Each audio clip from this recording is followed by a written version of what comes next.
সুপ্রিয় বন্ধুরা, আশা করি তোমরা সবাই খুব ভালো আছো।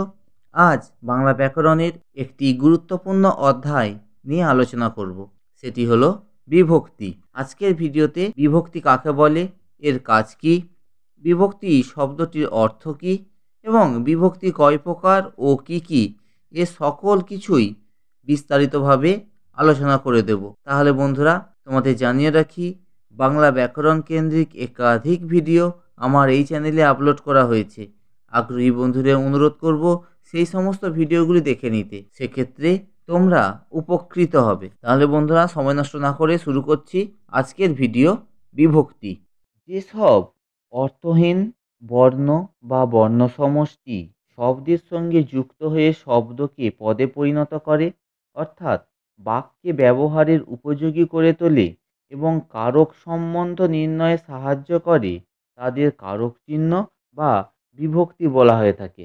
অর্থাৎ বিভক্তি হলো সাধারণভাবে যে ধ্বনি বা ধ্বনিগুচ্ছ নাম শব্দ ও ধাতুর সঙ্গে যুক্ত হয়ে যথাক্রমে নামপদ ও ক্রিয়াপদ গঠন করে, তাকেই বলা হয় বিভক্তি।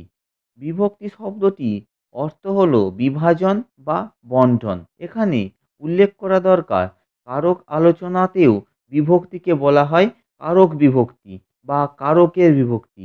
অর্থাৎ বাক্যের ক্রিয়াপদের সঙ্গে প্রত্যক্ষ সম্পর্কযুক্ত নামপদগুলিকে বিশ্লেষণ করলে যেসব বিভক্তি পাওয়া যায়, সেগুলিকে কারক বিভক্তি বলা হয়ে থাকে। তাহলে বোঝা গেল যে বাক্যে ক্রিয়াপদের সঙ্গে কারক সম্পর্ক নির্ণয়ের ক্ষেত্রে যার ভূমিকা অগ্রগণ্য, তা হলো বিভক্তি।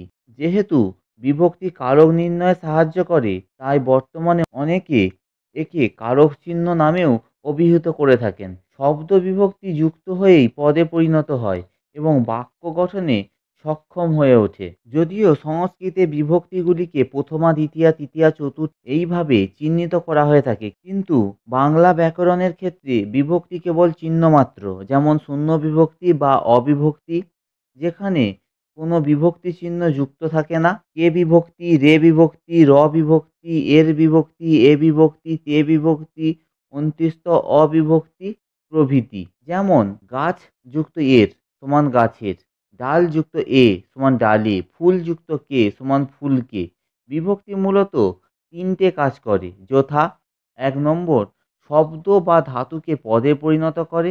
2, শব্দ বা ধাতুকে পদে পরিণত করে বাক্যে ব্যবহারযোগ্য করে তোলে। 3, বাক্যে ব্যবহৃত পদগুলির মধ্যে পারস্পরিক সম্পর্ক তৈরি করে। প্রসঙ্গত মনে রাখা প্রয়োজন, বিভক্তি 2 প্রকার: 1 শব্দ বিভক্তি, 2 ধাতু বিভক্তি বা ক্রিয়া বিভক্তি। শব্দের সঙ্গে যে বিভক্তি যুক্ত হয় তাকে শব্দ বিভক্তি বলা হয়ে থাকে। অর্থাৎ যেসব বিভক্তি শব্দের সঙ্গে যুক্ত হয়ে নামপদ গঠন করে, তাকে শব্দ বিভক্তি বলা হয়। যেমন এ, এতে, তে, এ, কে, রে, এর ইত্যাদি। আবার ধাতুর সঙ্গে যুক্ত হয়ে যেসব বিভক্তি ক্রিয়াপদ গঠন করে, তাদের ধাতু বিভক্তি বলা হয়। অর্থাৎ ধাতুর সঙ্গে যে বিভক্তি যুক্ত হয়, সেটাই হলো ধাতু বিভক্তি বা ক্রিয়া বিভক্তি। যেমন বল ধাতুর সঙ্গে হস্য ই বিভক্তি যুক্ত হয়ে তৈরি হয়েছে বলি। একইভাবে কর যুক্ত ত সমান কর্ত, চল যুক্ত ইত সমান চলিত ইত্যাদি। বাংলা ভাষায় বিভক্তি চিহ্ন 5টি: এ, কে, রে, তে এবং এর। এদের সাহায্যে সব অভাব পূর্ণ হয় না বলেই শূন্য বিভক্তির ব্যবহার।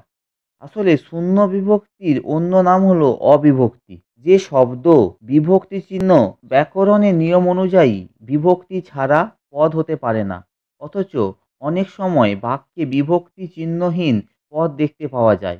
কোনো পদে এরকম বিভক্তি চিহ্ন অদৃশ্য থাকলে তাকে শূন্য বিভক্তি বলা হয়। অর্থাৎ যে শব্দ বিভক্তি চিহ্ন শব্দে যুক্ত হয়েও নিজে অপ্রকাশিত থাকে এবং শব্দকে পরিণত করে, তাকে শূন্য বিভক্তি বলা হয়। যেমন হাত, হ যুক্ত আ যুক্ত ত যুক্ত অ। এক্ষেত্রে অকে শূন্য বিভক্তি বলে ধরে নেওয়া হয়। শূন্য বিভক্তি যোগ করলে শব্দরূপ বদল হয় না। শূন্য বিভক্তির অন্য নাম অবিভক্তি। তাই বাংলা ভাষায় শূন্য বিভক্তির সাহায্যে বিভক্তির অভাব পূর্ণ করা হয়। এছাড়াও একটি বিভক্তি বাংলা ভাষায় লক্ষ্য করা যায়, সেটি হলো তির্যক বিভক্তি। যেসব বিভক্তি সব কারকে ব্যবহৃত হয় তাদের তির্যক বিভক্তি বলা হয়ে থাকে। এ, তে, এতে বাংলা ভাষার একটি তির্যক বিভক্তি। আসলে বাংলা ভাষায় ব্যবহারিক বিভক্তি দুই প্রকার। এক, যথার্থ বিভক্তি।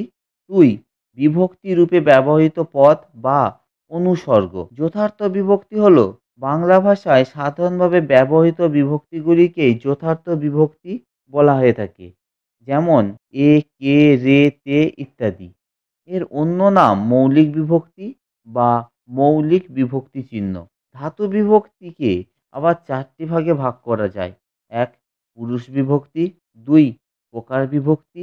তিন, কাল বিভক্তি। চার, ভাব বিভক্তি।